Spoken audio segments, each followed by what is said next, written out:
O Apocalipse, capítulo 5, 6 melhor, versos 5 e 6. Quando abriu o terceiro selo, ouvi o terceiro ser vivente dizendo, vem. Então vi, e eis um cavalo, que cor agora? Preto, e o seu cavaleiro com uma balança na mão. Verso 6. E ouvi uma como que voz do meio dos 4 seres viventes dizendo, uma medida de trigo por 1 denário, e 3 medidas de cevada por 1 denário, e não danifique o azeite e o vinho. Quando agora é aberto o terceiro selo, o cavalo que aparece é um cavalo preto. Se o branco significava a pureza, o que significa o preto? A impureza, a apostasia. A partir do ano 538, quando nós entendemos finalizar esse terceiro selo, você tem aqui então, dos anos 313 a 538, um afastamento da palavra de Deus. A igreja do primeiro século, do cavalo branco, era uma igreja vitoriosa. Agora a igreja do cavalo preto é uma igreja que se apostata. E por que começa esse processo de apostasia? Porque nós temos agora a corrupção da fé. Nós temos um imperador que, entre parênteses, se converteu ao cristianismo. Mas Constantino foi apenas uma jogada política. E quando Constantino ele torna-se cristão, ele começa a trazer para dentro da igreja cristã os costumes do paganismo. E então muitas coisas do paganismo começaram a se infiltrar dentro da igreja. E aquela pureza do cavalo branco, ela foi se perdendo e agora nós temos a corrupção da fé. Um outro detalhe, é uma época de fome e miséria espiritual. Por quê? Porque os dogmas começaram a ter mais valor do que as doutrinas. Esse período não foi um período fácil. No ano 313, você tem ali o edito de Constantino, tornando a igreja cristã agora oficial no império. No ano 321, você tem ali um decreto para que o domingo fosse um dia de adoração. Nós vamos voltar a esse tema, mas o decreto dominical mais antigo da história, ele data de 7 de março de 321. E quem promulgou esse decreto? O imperador Constantino. Perceba que até esse momento a igreja cristã observava e respeitava o sábado. Mas a partir do ano 321, com esse decreto do imperador Constantino, a igreja cristã começou a adorar no domingo. E essa prática se estendeu ao longo dos séculos. E hoje nós estamos sofrendo uma forte pressão para cultuar a Deus no domingo. Vocês estão acompanhando o cenário religioso dos dias atuais. Esta é uma pressão constante. E nós veremos aqui que ela vai se intensificar ainda. Sharon.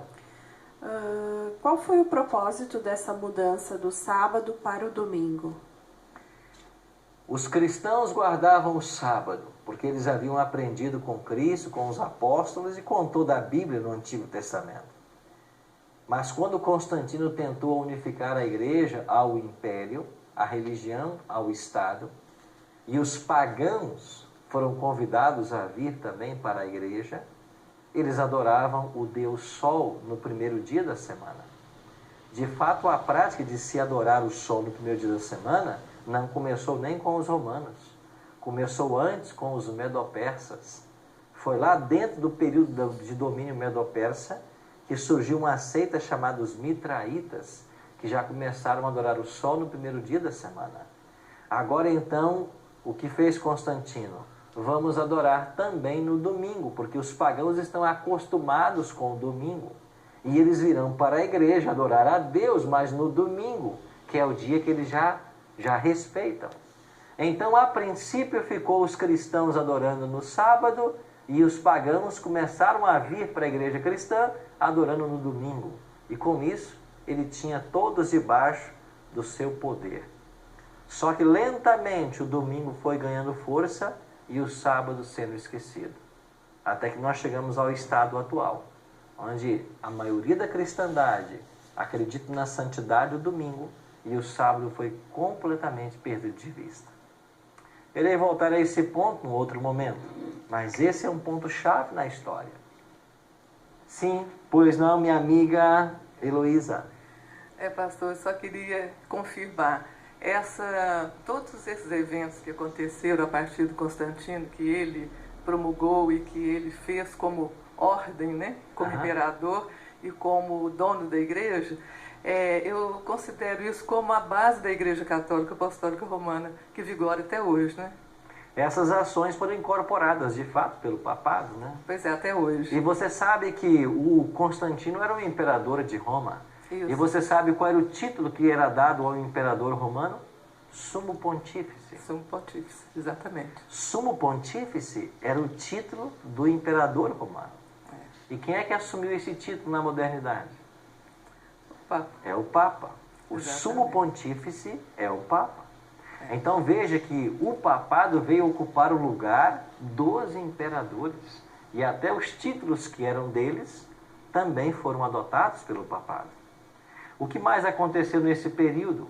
Você tem em 364, no Concílio de Laodiceia, aquilo que era um decreto civil de Constantino para adorar no domingo, agora a igreja abraça e coloca como um documento, um decreto religioso.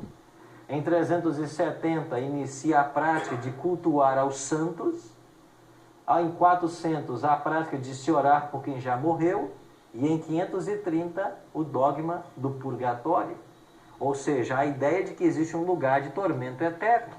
Agora perceba, até o ano 530 ninguém falava que existia um purgatório. De fato a Bíblia não ensina isso, os apóstolos não ensinaram, mas já no sexto século é que eles vão inventar a existência de um purgatório, um local de tormento eterno. A igreja cristã nunca havia ensinado isso, mas isso hoje é uma crença corrente em nossos dias. Daniel? Só para concluir, então, na verdade, esse decreto, ele não consta na Bíblia, né? Foi só um decreto de Constantino, né? De Constantino. Então, é um decreto que está hoje nas obras de Constantino, está documentado. Em 364, a igreja vai trazer esse decreto para dentro dos seus dogmas, e aquilo que era civil, porque Constantino fez um decreto civil, agora torna-se um decreto religioso pela igreja. A igreja abraça essa ideia. Então a prática de santificar o domingo, ela tem suas origens aí, no 4º século da era cristã. Nós estamos falando de uma coisa antiga. E vamos voltar a esse ponto ainda em nossos estudos. Pois bem, terminamos então o terceiro selo.